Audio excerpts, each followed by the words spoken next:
നമസ്കാരം. ഞാൻ എൻ്റെ കയ്യിൽ നിന്നൊരു തെറ്റ് പറ്റി. ഞാൻ ആ തെറ്റ് എൻ്റെ കയ്യിൽ നിന്ന് പറ്റിയതാണെന്ന് പറയാൻ തന്നെ വന്നതാണ്. ഞാൻ ആ ദുരന്തം 2 കംപ്ലീറ്റ് ഫിക്ഷൻ എന്ന് ഞാൻ പറഞ്ഞു. തെറ്റാണ്. അത് ഞാൻ അക്സെപ്റ്റ് ചെയ്യും. I actually accept the fact that I was wrong. Complete fiction എന്ന് ഒരു കാരണവശാലും പറയാൻ പാടില്ല. ബിക്കോസ് ഇത് റിയാലിറ്റിയാണ്. നമ്മളുടെ സോൾജേഴ്സ് അവിടെ പോയി കഷ്ടപ്പെടുന്നുണ്ട്. നമ്മളെ നാട്ടിൽ അറ്റാക്ക് ചെയ്ത് അവരെയൊക്കെ അവരൊന്നും ഇപ്പോൾ ഈ ലോകത്തില്ല. അവരെയൊക്കെ ശിക്ഷിച്ചതൊക്കെ ഒരു രീതിയിൽ ഇവരൊക്കെ തന്നെയാണ്. ഞാൻ പറയാം, ഹൈലി നല്ലൊരു നാഷണലിസ്റ്റ് സിനിമ തന്നെയാണ്. And I am really sorry if for the complete fiction എന്ന് പറഞ്ഞത്. സോറി.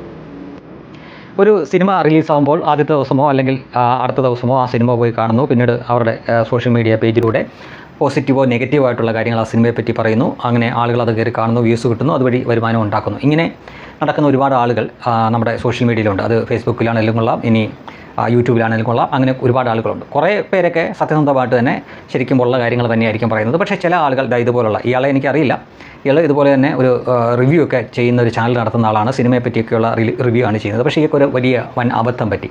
ദുരന്തം എന്ന സിനിമയെ പറ്റി അയാൾ റിവ്യൂ ചെയ്തപ്പോൾ അത് ഒരു കംപ്ലീറ്റ് പ്രോപ്പഗണ്ട സിനിമയാണ്, അത് മുഴുവൻ ഫിക്ഷനാണ് എന്ന തരത്തിൽ പറയുകയും അയാളെ അതുവരെ കണ്ടുകൊണ്ടിരുന്ന ഒരുപാട് ആളുകൾ അത് അങ്ങനെയല്ല എന്ന് പറയുകയും കുറേ ആളുകൾ ഇത് ഈ അയാളുടെ ചാനൽ കാണാതാവുകയൊക്കെ ചെയ്തപ്പോൾ അയാൾക്ക് മനസ്സിലായി അയാളുടെ കയ്യിൽ നിന്ന് പോയി പണി പാളി എന്ന് മനസ്സിലായി. അയാളൊരു സമാധാന മതസ്ഥനാണ് എന്നാണ് ഞാൻ മനസ്സിലാക്കാൻ പറ്റുന്നത്. തൻ്റെ പ്രേക്ഷകർ തന്നിൽ നിന്ന് അകന്നു പോകുന്നു എന്ന് മനസ്സിലാക്കുകയും ഈ സിനിമയെ പറ്റിയുള്ള കുറേയേറെ യാഥാർത്ഥ്യങ്ങൾ അയാൾക്ക് മനസ്സിലാവുകയും ചെയ്തപ്പോൾ അയാൾ ആ മുൻ നിലപാട് തിരുത്തിക്കൊണ്ട് മാപ്പ് പറയുന്ന ഒരു കാഴ്ച, ഒരു വീഡിയോ ആണ് നിങ്ങൾ കണ്ടത്. അയാൾ ആദ്യം പറഞ്ഞത് ഈ സിനിമ മുഴുവൻ പ്രോപ്പഗണ്ടയാണെന്ന്. അത് പ്രോപ്പഗണ്ടവാദികൾക്ക് അത് ആ രീതിയിൽ വാദിക്കാൻ എളുപ്പമാണ്. കാരണം സിനിമ ഒരിക്കലും ഒരു ഡോക്യുമെൻ്ററി ആയിട്ട് അവതരിപ്പിക്കാൻ പറ്റില്ല. ഡോക്യുമെൻ്ററി വേറെ, സിനിമ വേറെയാണ്. അപ്പോൾ നമുക്കറിയാം, സിനിമയിൽ ഈ പ്രേക്ഷകരെ പിടിച്ചിരുത്താൻ ഒരുപാട് ഗിമ്മിക്സ് അതിനകത്ത് കാണിക്കേണ്ടി വരും. ഒരുപക്ഷെ നമ്മൾ ഈ പറയുന്ന പോലെ നമ്മുടെ ആളുകൾ, അത് ആരാണെന്നൊന്നും ഞാൻ പറയുന്നില്ല, നമ്മുടെ ആളുകൾ പാകിസ്ഥാൻ പോലുള്ള സ്ഥലങ്ങളിൽ, പാകിസ്ഥാനിൽ മാത്രമല്ല മ്യാൻമറിലുമൊക്കെ നമ്മുടെ ആളുകൾ കയറി ചെയ്തിട്ടുണ്ടെന്നാണ് പറയുന്നത്. അവിടങ്ങളിൽ കയറി ചെയ്യുമ്പോൾ നമ്മൾ ഈ സിനിമയിൽ കാണുന്ന പോലെ ദീർഘമായിട്ടുള്ള സംഘടനകളോ അല്ലെങ്കിൽ വെടിവെപ്പോ ഒന്നും ആയിരിക്കില്ല. ചിലപ്പോൾ ഒരൊറ്റ വെടി അല്ലെങ്കിൽ 2 വെടി, കാര്യം കഴിഞ്ഞു.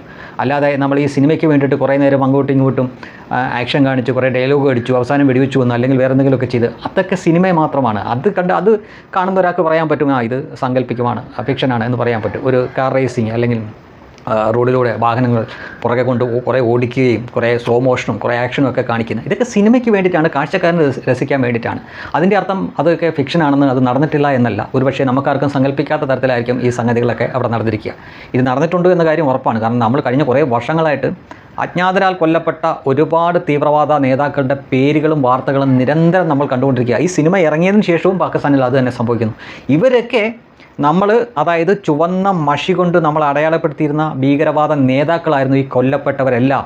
അപ്പോൾ ചത്തത് കീചകനെങ്കിൽ കൊന്നത് ഭീമനായിരിക്കും എന്നൊരു ചൊല്ലുണ്ടല്ലോ, എന്ന് പറഞ്ഞതുപോലെ ആയിരിക്കും. അപ്പോൾ അവരുടെ നാട്ടിൽ, അവരുടെ സ്വന്തം, അവരുടെ ജനിച്ച് വളർന്ന് അവർക്ക് സ്വാധീനമുള്ള സ്ഥലത്ത് ഓരോ കൃത്യമായ ഇടവേളകളിലും ഇതുപോലുള്ള ആളുകൾ കൊല്ലപ്പെടുമ്പോൾ സ്വാഭാവികമായിട്ടും ഒരല്പമെങ്കിലും ബുദ്ധിയുള്ളവർക്ക് മനസ്സിലാക്കാൻ പറ്റും ആരായിരിക്കും ഇവരുടെ പിന്നാലെ ഉണ്ടായിരുന്നത്. അവരായിരിക്കും തീർച്ചയായിട്ടും അവരെ കൊല്ലും. പിന്നെ നമ്മുടെ സർക്കാരിനോ നമ്മുടെ സർക്കാർ സംവിധാനങ്ങൾക്കോ ഒന്നും ഇത് ഔദ്യോഗികമായിട്ട് അത് ഞങ്ങൾ ചെയ്തതാണ് എന്ന് പറയാൻ പറ്റില്ല. ഒരു രാജ്യവും പറയില്ല. അതിപ്പോൾ ഇസ്രായേൽ ആണെങ്കിലും പറയില്ല, അമേരിക്ക ആണെങ്കിലും പറയില്ല, ഇന്ത്യ ആണെങ്കിലും പറയില്ല, ISI നമ്മുടെ രാജ്യത്ത് ചെയ്യുന്ന കാര്യങ്ങൾ അവരും പറയാറില്ല. ഇത് നമ്മൾ അന്വേഷിച്ച് കണ്ടുപിടിക്കുകയാണ്. അതുകൊണ്ട് അവരും അന്വേഷിക്കും.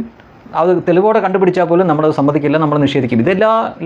എല്ലായിടത്തും, ലോകത്ത് എല്ലായിടത്തും ഇത് നടക്കുന്ന കാര്യമാണ്. പക്ഷേ അങ്ങനെ നടന്നിട്ടുള്ളൊരു കാര്യമായതുകൊണ്ടും ഇത് വാർത്തയിലൂടെ നമുക്കറിയാവുന്നതുകൊണ്ടും കാണുന്ന ഒരാൾക്ക് വളരെ എളുപ്പം ഈ സിനിമയായിട്ട് റിലേറ്റ് ചെയ്യാൻ പറ്റും. കൃത്യമായും നമ്മൾ മുമ്പ് സിനിമ കാണുമ്പം ഒരാൾക്ക് സാമ്യമുള്ളൊരു പേരിട്ട് ഒക്കെയാണ് കാണിക്കുന്നത്. ഇതിലങ്ങനെയല്ല. ഇവിടെ ദാവൂദ് ഇബ്രാഹിം എന്ന് പറഞ്ഞുകൊണ്ട് തന്നെ അയാളുടെ ഫോട്ടോയും വെച്ചിട്ടാണ് ഈ സിനിമയെ കാണിക്കുന്നത്. അങ്ങനെ ഓരോരുത്തരെ കൊന്നു തള്ളുമ്പോഴും അത് ഏത് തീവ്രവാദ പ്രസ്ഥാനത്തിൻ്റെ നേതാവായിരുന്നു എന്ന് എഴുതി കാണിച്ചുകൊണ്ട് തന്നെയാണ് ഈ സിനിമയെ ചെയ്യുന്നത്.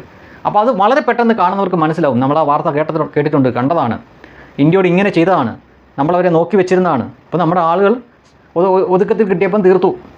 അപ്പോൾ അത് കണ്ടിട്ട് ഇത് മുഴുവൻ ഫിക്ഷനാണ്, പ്രോപ്പഗണ്ടയാണ് എന്ന് പറയുമ്പോൾ ഇവനല്ല, അവൻ്റെ മൂത്താപ്പയ്ക്ക് വരെ ഇതുപോലെ വന്നിരുന്ന് മാപ്പ് പറയേണ്ടി വരും. അതാണ് ആ ചെറുക്കൻ ഇപ്പോൾ ചെയ്തത്.